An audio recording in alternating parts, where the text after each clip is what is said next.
है मसीह का प्यारा वचन, ये है वचन प्यारा।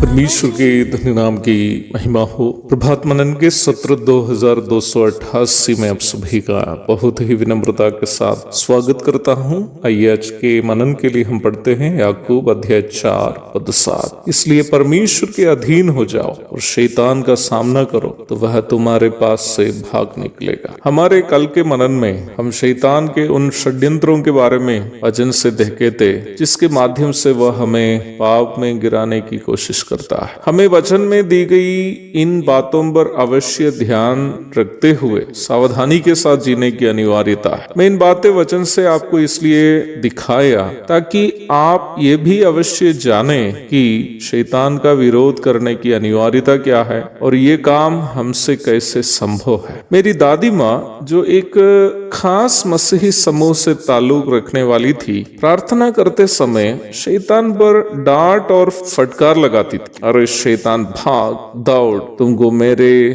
घर के आसपास में भी दिखाई दे तो जूता से मारूंगी, पीटूंगी, इत्यादि बातें सब दादी माँ अपनी प्रार्थनाओं में करती थी। एक प्रकार कहने से भले शैतान दिखाई नहीं देता हो, दादी माँ उसके साथ नियमित रूप में लड़ाई कर रही थी। मेरी दादी माँ के समान शैतान से लड़ने वाले एक बड़ी संख्या के मसीही लोग वर्तमान दुनिया में हैं। मैं आपसे वचनानुसार कहना चाहता हूँ कि जैसे किसी आदमी के साथ जिससे आपको गुस्सा है लड़ने की तरह शैतान से लड़ने की कोशिश करनी अपरिपक्वता है और उससे आपको कोई लाभ भी मिलने वाला नहीं है, क्योंकि उस प्रकार शैतान से लड़ने से ना ही शैतान को कोई नुकसान होने वाला है, ना ही आपको कोई आत्मिक लाभ मिलने वाला है। जैसे परमेश्वर आत्मा है वैसे ही शैतान भी एक आत्मिक प्राणी है। Satan is a spiritual being. आत्मिक प्राणी होने का मतलब है कि उसका न कोई स्थायी रूप है, न हड्डी मांस इत्यादि होते हैं। लूका 24 की 37 से 39 तक। जैसे हम परमेश्वर से अपनी आत्मा के द्वारा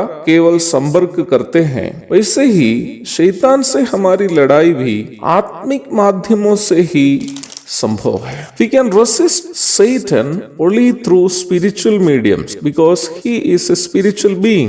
मैं इन बातें कहते वक्त आप में से कई लोगों के मन में एक संदेह उत्पन्न होने की संभावना है। हम तो परमेश्वर से तो अपने जुबान से ही प्रार्थना करते हैं, है ना? फिर जब भी ब्रदर आप कैसे ये कह सकते हैं कि हम परमेश्वर से केवल आत्मा ही के द्वारा संपर्क कर सकते हैं? नियमित रूप में प्रभात मनन सुनने वाले भाई बहन लोग कुछ दिन के पूर्व के एक मनन में इस संबंधित जो बातें बताई थी अवश्य सुने होंगे। मैं रोमी 8 की 26 के आधार पर आपको ये बताया था कि हमारी प्रार्थनाओं को जिसमें त्रुटियां भी होती है, पवित्र आत्मा ही है जो परमेश्वर के लिए ग्रहण योग्य रूप में परमेश्वर की उपस्थिति में पहुंच जाता है। यदि पवित्र आत्मा हमारे और परमेश्वर के बीच मध्यस्थता नहीं करता हो तो हमारी एक भी प्रार्थना परमेश्वर के पास नहीं पहुंचेगी। वैसे ही शैतान का सामना करना भी आत्मिक हथियारों से ही संभव है, क्योंकि शैतान एक आत्मिक प्राणी है। अपनी समझ के अनुसार शैतान को डांट और फटकार लगाना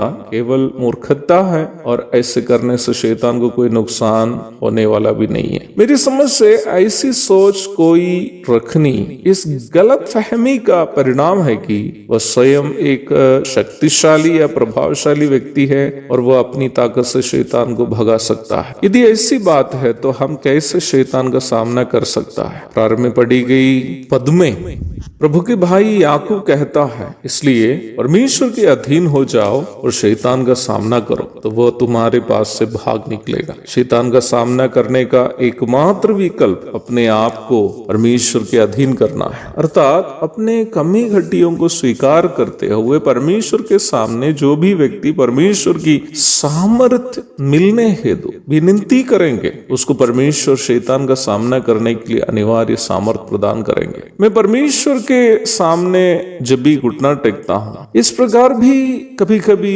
प्रार्थना करता हूँ कि प्रभु मुझे तो यहाँ तक ठीक से प्रार्थना करने के लिए भी तो नहीं मालूम, मुझे तेरी मदद चाहिए। हमें तो अपने दिलों को एक छोटा सा बच्चे की तरह करते हुए जो सहारा के लिए अपने पिताजी के पास दौड़ जाता है, परमेश्वर के पास प्रार्थना के द्वारा सहायता के लिए विनती करना है। प्रभु तेरी सहायता के बिना मैं शैतान पर जीत प्राप्त करते हुए एक पवित्र जीवन नहीं बिता पाऊंगा। अब मेरी मदद कीजिए। प्रभु अवश्य हमारी मदद करेंगे। एक और शुभ दिन की धन्य कामनाओं के साथ आज का मनन में यह समाप्त करता हूँ। प्रभु आप सबको आशीष दे। आमीन। पापी को मुक्ति का द्वार है, संत को मार्ग का दर्शक है, विश्वास जो करते हैं उसके लिए अनंत जीवन का